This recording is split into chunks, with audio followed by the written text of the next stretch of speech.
నమస్తే, welcome to మనం TV. నేను మీ పవన్ బెస్వాడ.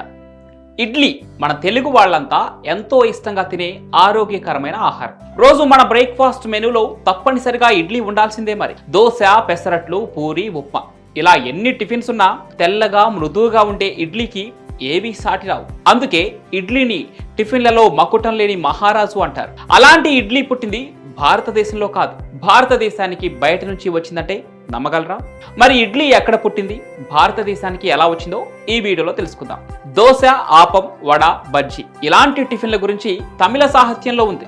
అంటే ఇవన్నీ మనకు క్రీస్తు పూర్వం 300 నుంచే తెలుసు. కొన్ని భారతీయ కావ్యాల్లో ఇడ్లీ ప్రస్తావన ఉన్నప్పటికీ ఫైనల్ గా అది బయట దేశం నుంచి వచ్చిన వలస వంటకం అని తెలుస్తోంది. మనం ఎన్ని రోజులు తింటున్న ఈ ఇడ్లీ నిజానికి ఇండోనేషియా నేల మీద పుట్టిన ఓ వంటకం అని చరిత్ర చెబుతోంది. 10వ శతాబ్దం నుంచి 12వ శతాబ్దం మధ్య కాలంలో భారతదేశానికి, ప్రత్యేకంగా దక్షిణ భారతదేశానికి ఇండోనేషియాతో బలమైన సంబంధాలు ఉండేవి.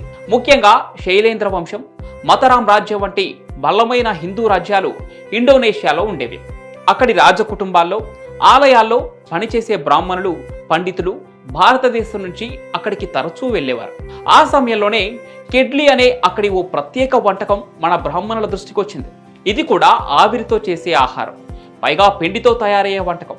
అందులోనే ఆరోగ్యానికి మంచిదని తెలియడంతో మన పూర్వీకులు దాన్ని నేర్చుకొని మనకు అనువుగా మార్చేసుకున్నారు. ఇక ఇండోనేషియాలో బాగా పాపులర్ అయిన కెడ్లీ వంటకం మన భారతదేశానికి వచ్చిన తర్వాత బియ్యం, మినపప్పు వంటి పదార్థాలు ఉపయోగించడం వల్ల కొత్తగా రూపుమార్చింది.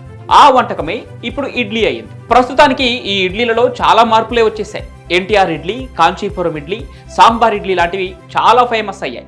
అలాగే రవ్వ ఇడ్లీ, రాగి ఇడ్లీ, పొడి ఇడ్లీ, తట్టె ఇడ్లీ, బటన్ ఇడ్లీ అంటూ చాలానే వండేస్తున్నారు.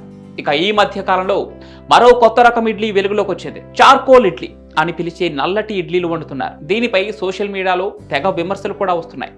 మరి మీకు ఏ ఇడ్లీ ఇష్టమో కామెంట్ల రూపంలో తెలియజేయండి.